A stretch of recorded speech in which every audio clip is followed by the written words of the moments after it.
Do those body types like endomorph, mesomorph, and ectomorph actually exist? I believe they do, just not in the way that most people think they do. And by knowing which one you are most like, you can more easily achieve the body that you want. So in this video, I'm going to show you a handful of the endomorph habits that kept me fat for years and how I replaced them to get down to 15% body fat and below, so you can too, no matter where you're starting from. If we've never met before, my name is Mateo. I've lost 50 pounds now twice in my life, and I've spent the last 8 years coaching folks both in person and online to help them lose fat and build muscle using a simplified approach. Now, first up, you need to understand how to avoid giving into your body's natural desire to be soft and overweight. To help you understand, I need to bring you back to a story of when I was a kid. I spent the afternoon at my grandmother's house, Nonna, okay? I'm Italian. I went to her house. It was sick on a school day. My parents dropped me off because they were working, both entrepreneurs.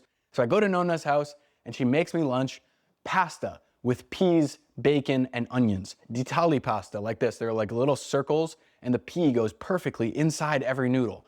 Onions cooked down in butter with the bacon fat, just a little salt, pepper, and garlic till it makes like a creamy sauce with the noodles. I ate that. I played some cards with my grandfather, Nonno. We played Scopa, it's an Italian card game.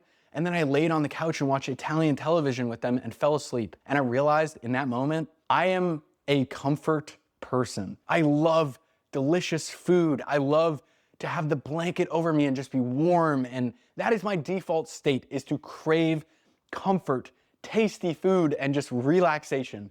That is very much my default setting that my body wants to just resort to. And I realized at that point that that makes me very unlike a lot of the people I've met who are on the opposite end of that spectrum. If you have me way down here on this side, where I just love noodles and bacon and, you know, laying on the couch and thinking about food all the time, you've got guys who are more on this end, right? This is guys like my bodybuilding coach, Dirk, who just will forget to eat for an entire day. He's like, yeah, if I just, don't make time to eat and sit down and like really force food in me, I might just like accidentally go the whole day and eat 500 calories. What? That could not be me, brother. There is a soundtrack playing in my head that's like, hey, what's for dinner? What are we gonna have later? So this is not an all or nothing yes or no. You are a endomorph, or you are an ectomorph, or you're maybe somewhere in the middle, mesomorph, and you build lots of muscle.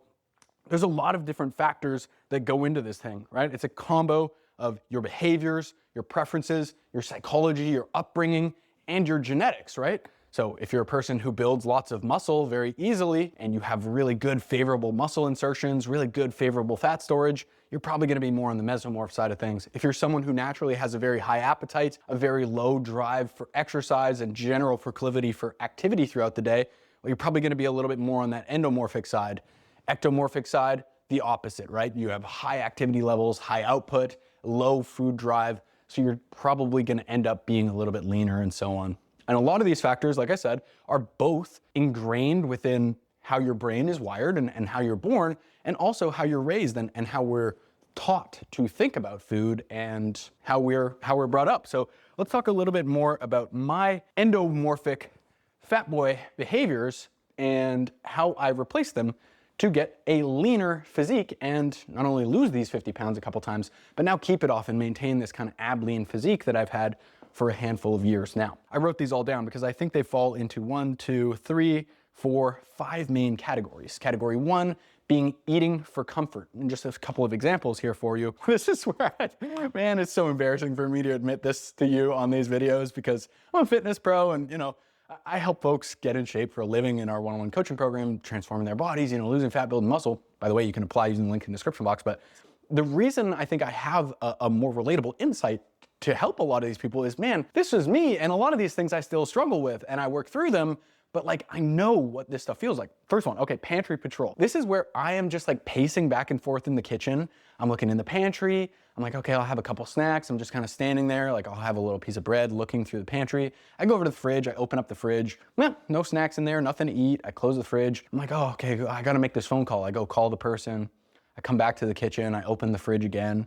As if magically some like elves had come and stocked up my fridge with snacks. Like, come on, bro. You know it was empty. You just ate. You just opened it up. Oh, God. Yeah. Eating while standing like it doesn't count. Yes. I will eat 5 chips if I'm deciding whether or not I want to eat chips. okay? That's just a bad eating habit.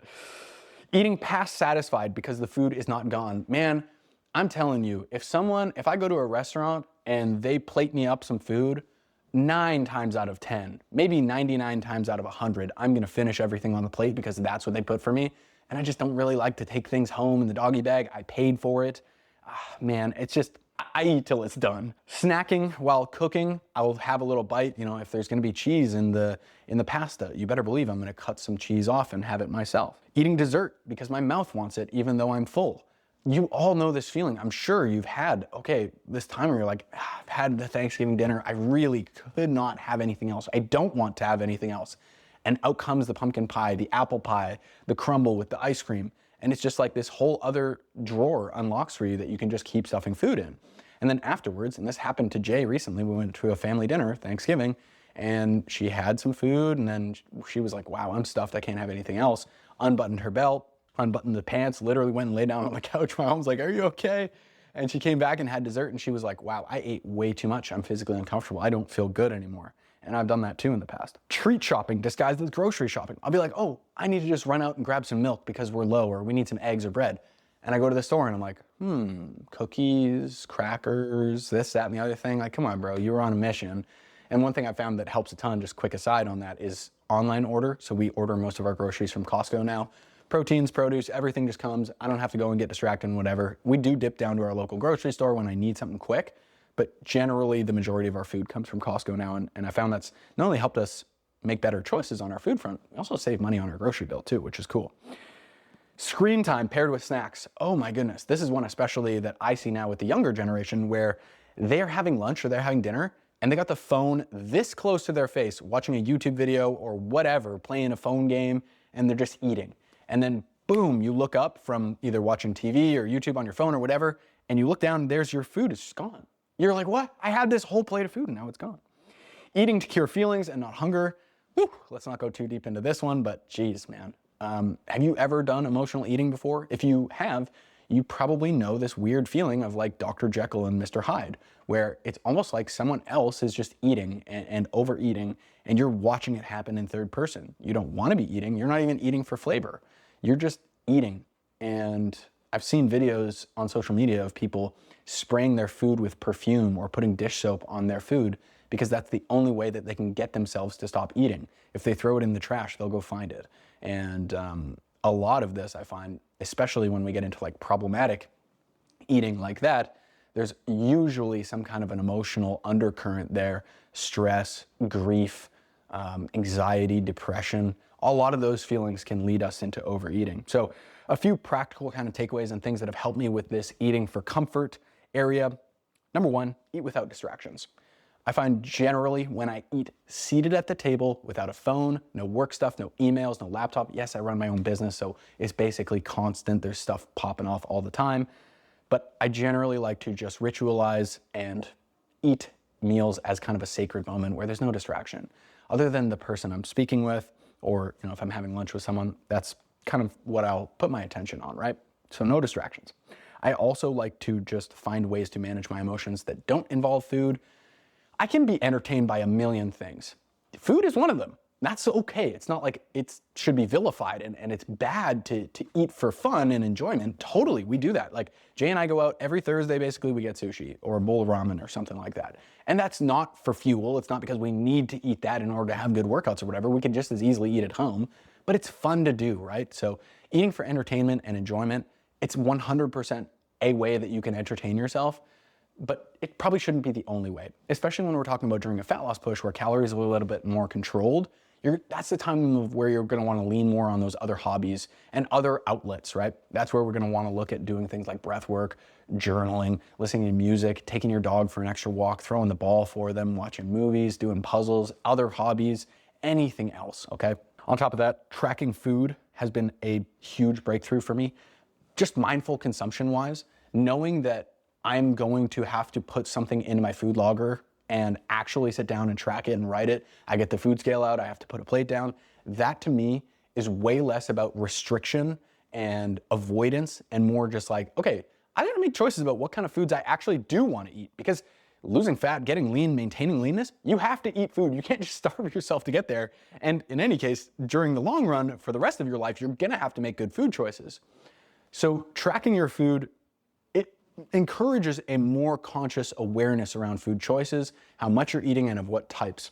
So it's been a huge breakthrough for me. I've been using Macro Factor for like the last 4 or 5 years. Code MARA, M-A-R-R-A, gets you an extended 2-week free trial. Jay and I both get the yearly subscription, works out to like $5.99 a month. And if you grab my free 21-day fat loss plan, linked in the description box, I'll talk you through how to use it and set it up and everything. It's excellent. Getting lean, the last one I think, helped me a huge amount with this eating for comfort thing, because as you push for leaner and leaner body compositions and you get down to, closer to your goal weight and where you are naturally much leaner than you want to be naturally, you're gonna have to experience some hunger and discomfort around eating along the way. There are gonna have to be times where you want to eat and you can't, or you feel hungry and you can't eat anything because you're out of calories. And what that does in a lot of people is it helps them become more okay with feeling hungry. You start to recognize that hunger is just kind of a sensation, like tiredness, that is okay to feel. As long as it's not debilitating and you're collapsing and fainting in the middle of the day or thinking about food nonstop, it's not pathological or inherently harmful. When you eat your next meal, a lot of the times your hunger dissipates for at least some time. And yeah, it'll creep back up, or maybe if you're pushing really, really hard for fat loss, you may have a low level, consistent hunger throughout the day. But even then, it's still just a feeling. And the more you try and fight back against it and see it as this bad thing or you're doing something wrong, your body's telling you, oh my God, red flag, the worse it is. You just create more friction for yourself mentally instead of just accepting it and being okay with it. Okay, number 2, endomorphic habit that kind of kept me soft. Huge appetite, always thinking about food. I'm a very food-centric person. Like I said earlier, there is generally a soundtrack playing in my head at some points in the day that is what is for dinner, what is for lunch. I went to culinary school. I love food. I was raised in an Italian household. Food is just, it's a huge part of my life. And a few ways that this has kind of manifested itself and made it difficult for me is, number 1, food focus at social events. If I go to a Super Bowl party or I go to a friend's house for dinner and there's like something on the table, I will often hyperfixate on the food there that's available and probably eat more than I should instead of, just being there at the event, which kind of sucks. Something I've struggled with a lot in the past, but we'll talk more about how I kind of overcame it a little bit in the future here. Second thing, I am a proud member of the Clean Plate Club.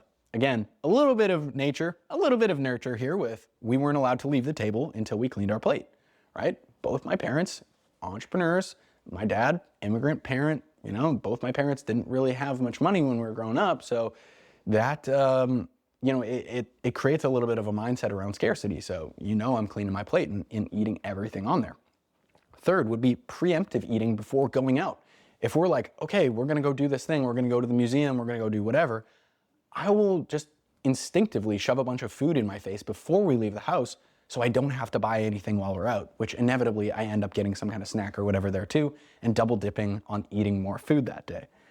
Another one, I keep snacks in the car or in my bag just in case, as if like I'm gonna be in some fucking desert and like I find myself accidentally in Nairobi 100 kilometers from any nearby food or water source. Like, come on, bro. You live in a modern society. Like, it's not like you're gonna be out in the wilderness, right? Another one, thinking in food events and not just on hunger signals. I think this may have something to do with a little bit more structured eating habits I've used to get lean and build muscle over recent years, but breakfast, okay, lunch, snack, dinner. I'm always thinking of like, okay, when is that next meal? Not just like, all right, am I hungry? How am I feeling? So in certain ways, I think I've come a little bit out of touch with my hunger and fullness cues naturally. And that has made it a little bit more difficult for me to manage my appetite, but it's something I've kind of worked on recently. Again, we'll talk about that here. The things that have helped me a ton with this huge appetite and food thought have been these. Number 1, at social events especially, I promise you, dear viewer, the point of you going to that Thanksgiving meal, that Christmas party, that lunch with your friend is not a competition of who can cram the most calories in their food hole. Jay told me that she used to go for all-you-can-eat sushi with her family, and it was like her and her brother and her parents were like, all right, who could put down the most salmon, the most rolls, the most whatever? And they're all like, oh, my God, why did we do this? And we're like, you're paying for this, man. You're paying for this uncomfortable sensation. Nobody wants to do that. In reality, that's dumb. The point is so you're enjoying this experience with other people around you and getting together and having this social connection and interaction, right? So when you're with someone at a restaurant or a family meal or whatever, sip your drink, chew the food, savor it, enjoy it, take a deep breath, ask them about their life, talk, enjoy the social event. Nobody is jamming a funnel in your mouth like a foie gras goose, tying you down and forcing mayonnaise down your gullet. And if they are, tell me where that is, because I want to buy that. I want to sign up for that. Okay, that's definitely someone's fetish. Next, slow it down. Huge, huge one. At mealtime especially, slow down. Fork down in between bites, sip in between bites. Just take your time. If you find yourself head over the bowl with a spoon, soundtrack on, just power shoveling food, calm. That is a huge part of why your appetite feels out of control. You're never really giving your body a chance to let that food hit your stomach, stretch out the stomach lining, and activate what's called mechanoreceptors, which literally are little devices in your stomach lining that are activated when your stomach blows up like a balloon, and they tell your brain, hey, it's time to stop eating, we're full, we're stretched out. So give your body time to let that food come down, fluids come in there. As you eat more slowly, you will feel more full. Trust me. I mean, don't trust me, try it for yourself. Another one, food choices at home have helped me a ton. Centering more of my diet around high protein, high fiber foods is just, it's a game changer, right? Instead of your plate being a big saucy lasagna noodles with tomato sauce and cheese and all this stuff, I mean, yeah, that's awesome, but it's just nowhere near the same level of satiety you're gonna get for the same amount of calories of lean pork chop with some broccoli and potato on the side. So swaps like that, it doesn't mean that every single one of your meals has to be bodybuilder style or high fiber, high protein stuff. Obviously there's still room for fun stuff in there, but if the majority of your meals look more like that one I just described with the pork chop, it really reduces the desire and the drive to overeat on those other foods too. And another thing I challenged myself with when I first got into this weight loss thing that really crushed me with the appetite thing is I thought that calorie deficit meant just reducing portion sizes and reducing calories. And I would eat like tiny little portions of things, one piece of bread and like, 2 eggs. I'm like, I'm so full. How does anyone eat like this? Well, let me tell you the answer to that. The people who eat like that don't get very lean because they can't stick with it for long enough in order to keep that calorie deficit up for an extended period of time and get their body to give up enough fat to really get as lean as they want. So eating less food doesn't mean eating fewer calories doesn't mean eating less food always. Volume eating is a power play here. Okay, 400 grams of Greek yogurt. Oh, how many calories is that? Like 250, and then 400 grams of strawberries in there. Again, a couple hundred calories. It is a salad bowl of food, high protein, high fiber. I guarantee you by the time you get to the end of that, you're not gonna wanna eat anymore. Okay, endomorphic drive number 3 that kept me fat. Desire to be sedentary. This one hits, okay? There are a few ways that this is kind of manifested in my life. Number 1, choosing the closest parking spot by default. What the hell? Number 2, immediately wanting to sit down or lie down after meals. Mamma mia, man. That is just like, I don't know, it feels like a more animalistic urge to just rest and digest after I have some food in me. I want to lay down. I want to just like unbutton my belt. I want to listen to some music or watch a video or something like that. It is classic OG fat guy behavior. Number 3, vacations. I generally on vacation am always like, oh, let's try this food. I want to try this. I want to try this food. And then I want to kind of lie down and do stuff like that's just chilling. Instead of me naturally wanting to go check out this museum, go walk down the beach or like rent a bike and cycle around the city or whatever.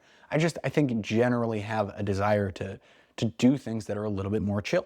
I'm not saying that's a bad thing. I'm just saying it's a default setting for me. Comfort over motion and staying moving. A few things that have kind of helped me manage this desire to be sedentary. Number 1, intentional movement is just massive for me. And I found a few ways that kind of help me stay moving a lot more.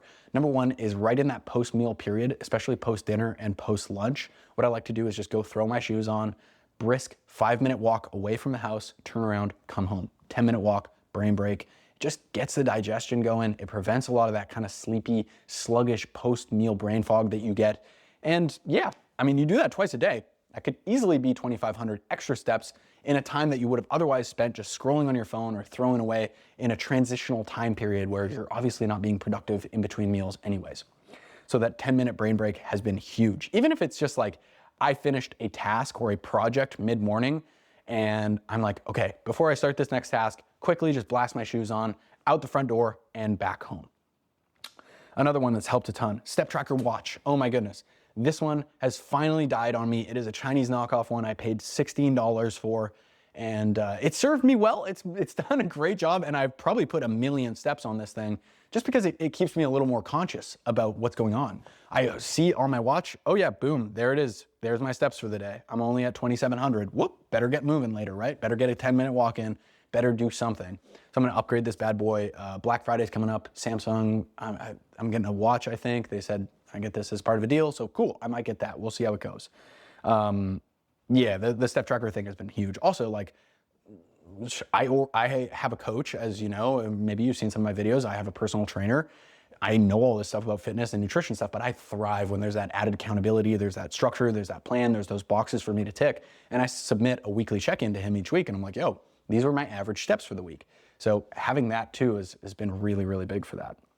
And last thing for me here was just, I find that finding other ways to move and keep my body going that aren't just getting my steps in is so much easier for me. I would way rather do like a 30-minute power tidy of the house and get 3,000, 3,500 steps in than just go for a 30-minute walk. I would way rather go break down that cardboard that's sitting in my garage right now because I know it's just been fucking piling up from all the Costco orders we get. And then, you know, the Amazon packages and whatever, instead of just going for a walk. Same deal with going and playing pickleball, doing jujitsu, or, you know, cleaning up the room, doing laundry, fixing something around the house. So I think in a way that getting more activity can actually make your environment and your space much calmer, much cleaner. And that's been big for me because I'm fastidious. I like a tidy space. I'm a little bit neurotic about that. And that's been a cool dovetail for me. It's a good way to manage both of those things. Okay, last one. Oh no, 2 more. Always been a bigger guy and the fateo identity. This was a tough one for me. It's not just that I was acting like a big eater or a fat dude. I honestly identified as one. And look, I was talking to a guy the other day and he told me that his whole life people called him Big John and he fucking hated it. And like, this guy is at a point in his life, John, if you're watching, oh man, I hope you're doing well, man. I hope the back pain has subsided. And I hope that I can help you in the future. This guy was ready to lose some weight. He knows that it's time for change, but he was just fed up of being Big John his whole life. And I was tired of being Fateo. And I never threw food away because I thought that it was wrong. You know, my family kind of brought me up on that. Like I said, Southern Italian family, immigrants, not a ton of money over here. You better believe, like, it was drilled into my head that every little scrap we're eating, you know, starving kids in Africa type thing, right? And that's an important understanding because the hunger that you experience and your behaviors and your ideas around food, it's not just binary. Not many people actually see food as just fuel or just how many calories it is. Food is information. It's how we connect with one another. It's a psychological thing. It's a cultural thing. It's habitual. It's not just a biological fuel eating for food and slop, right?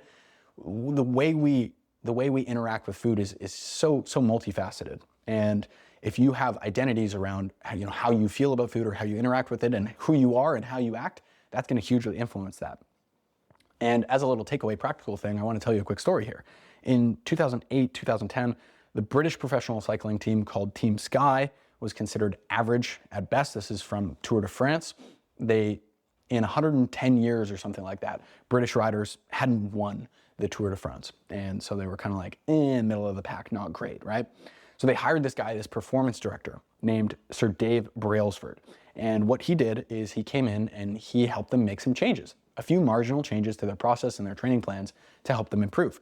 But it was things that maybe some people didn't really expect. He showed the players, cyclists, athletes, he showed them how to properly wash their hands. He helped them find better pillows and pillowcases to help them sleep better.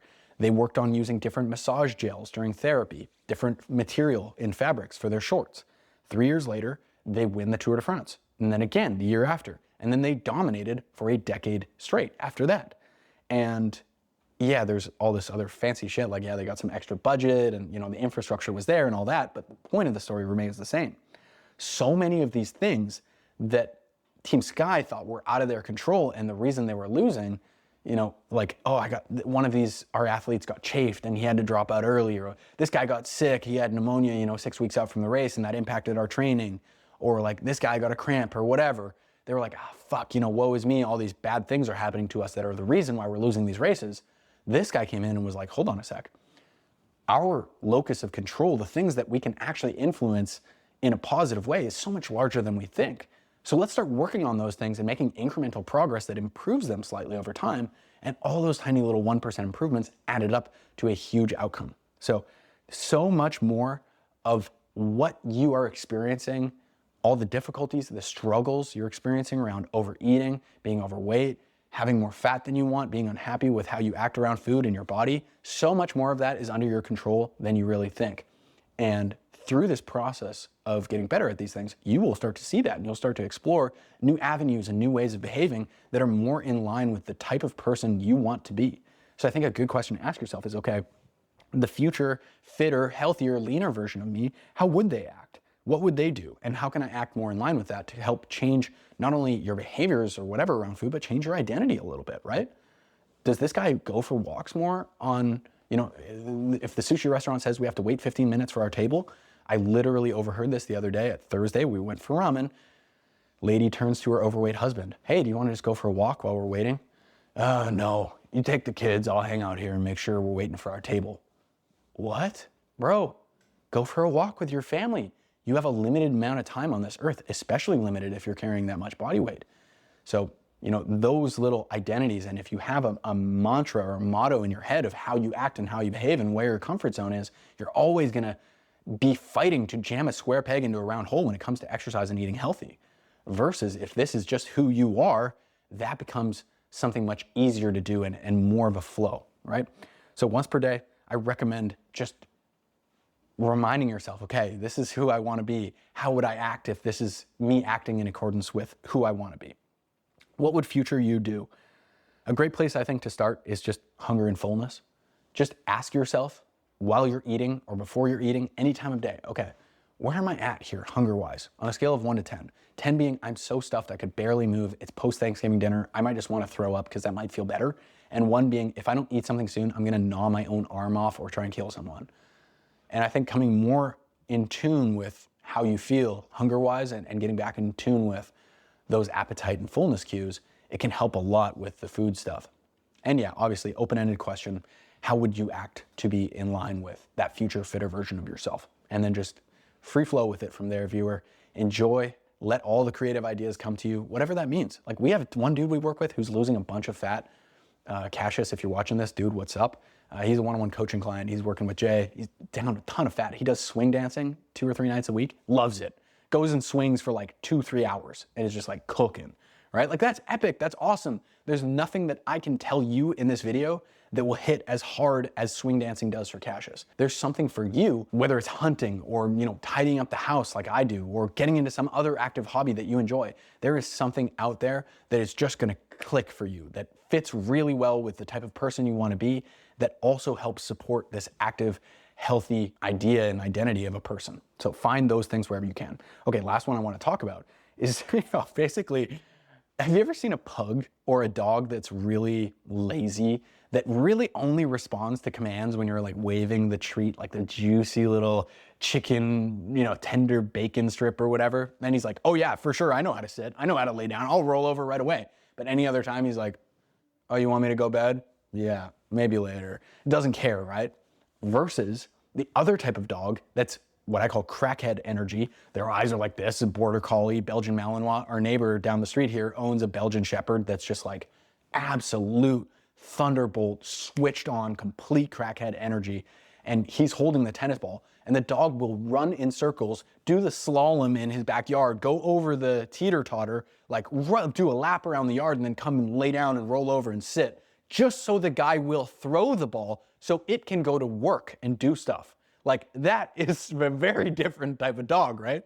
And I think similar to different dogs, human beings are wired differently in our brains psychologically as well.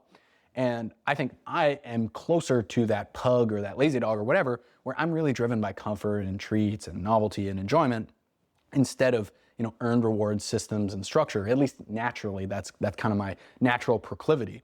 And that has made exercise and healthy eating a bit of a challenge for me at times, because a lot of the time it comes down to delayed gratification, doing things you don't want to do, and having to stick to a process that's not always fireworks and excitement and, really, really tasty food and, oh my God, it's my body's changing overnight type of thing. This doesn't really happen. You see these YouTube videos that are like, destroy your belly fat in 7 days. And it's like, well, fuck. Don't you think like everyone would be in great shape if that was possible? Don't you think like if the scale went down 199.9 to 199.8, 0.7, 0.6, 0.5 every single day, people would probably have a lot more enjoyment and ease losing weight, but it doesn't. It goes up and down. And sometimes you just have to have faith, and then it hovers, and then it just drops like 2-4 pounds randomly. And the person who's able to delay that gratification and stick with the process despite not seeing the instant results they want, those are the people that are gonna succeed. Without getting too deep, same deal with finance shit, same deal with, business stuff, relationships. And I think that's, something to kind of look at with a practical takeaway here. Recently, a few years back, Jay and I paid off a bunch of debt. And what I would do is literally every morning, I would just open my bank account. I would look at my checkings, I would look at my savings, and I write it down in a spreadsheet that I have, literally every single day. Is this good financial advice? Hell no, probably not. So don't do this. I don't know. This is not financial advice. But what it did is it brought that kind of awareness and gamification and systemization into the whole process for me, where like by keeping that stuff front of mind, it made me more conscious about the decisions I was making, just like I was talking about with the calorie tracking stuff earlier in the video. And what you can do to make this easier for you is just keep your progress somewhere that's visually obvious in front of mind for you. Whether that means looking back at your starting progress photos when you're feeling, not really happy with where you're at. Oh my God, remind yourself where you came from. Or maybe you just keep a notepad on the top of the toilet and you write down your weigh-in after you use the bathroom and then step on the scale each day. Boom, I want to see a notepad of how the body weight is trending. And then every time you open it up and you're like, fuck, my body weight hasn't moved in 3 weeks. Is something maybe not working here? Make it obvious, keep it front of mind. If you'd rather use, a spreadsheet one, you can grab the free weight loss tracker in my 21-day free fat loss program, linked in the description box. But just keep it somewhere so it's obvious, like on your home screen, make a shortcut to Google Sheets. So you open it up literally every day and see it. Make it super simple, put it somewhere to remind yourself that you're moving in the right direction. That way you become more process oriented, like the border collie Malinois crackhead who just wants to go to work and do the damn thing, instead of more rewards and outcome oriented like the pug who's just doing it for the fucking bacon strip, right? Because ultimately the man who loves walking will walk much further than the man who just loves the destination. You have to focus on doing the stuff. And importantly, this is something I found with a lot of the coaching clients we work with, do the stuff first. When you tell yourself after work that you're just gonna come home, oh, I'll just sit down on the couch for a minute, I'll just have a little snack and put my feet up, chill, I'll just vibe for a couple minutes and then I'm gonna go to the gym. Then I'll go cook dinner. Then I'll go put the laundry away. It never happens. You're lying to yourself. Look back at history. Every other time you've told yourself that, it never happens. So do the work first, then relax, then reward later. Don't get caught up in just trying to, put things off and a little bit of pleasure now. And no, fuck that. If you can, just delay the gratification, delay the reward, use your dinner as like, all right, cool. You know what? The dinner is cooking. I'm just gonna go get some steps in. And then while it's done, when it's done, I'll be back and it'll be perfect. Like, cool. I knocked 2 birds with 1 stone there, right? So do the work first, then relax later. Focus on the system, focus on the process. Look for small improvements to your identity and how you can shift to be more of a type of person who would do the healthy things, who would get the exercise in, who would make the better choices around food. Tackle your desire to be sedentary if you are more like me. Get a step tracker watch. Systematize things, make intentional movement a part of your day, whether that's an active hobby or just cleaning the house or getting some steps in. Tackle your huge appetite and your constant thoughts about food by enjoying food, being present, slowing things down, talking to the people with you, making better food choices, shifting more to high fiber, high protein meals, and not just cranking down your food serving sizes, but actually just controlling calories and doing some volume eating to help your stomach stay full, and control your eating for comfort desire by eating without distractions, finding other ways to manage your emotions and difficult feelings that don't involve food. Track your food so you can be a little bit more conscious of what you're consuming and how much of it you're consuming, and be okay with feeling a little bit of hunger because it's not an emergency, it's not the end of the world, and you will be completely fine. Hopefully this video helps. Make sure you follow along to the channel, subscribe if you want to see more good stuff like this, and go check out this video next if you want to learn a little bit more about how I finally built the muscle that I have now, and a few things that I wish I knew when I first started getting into lifting weights that would have helped me get there a lot sooner. All right, thanks for watching. We'll talk soon.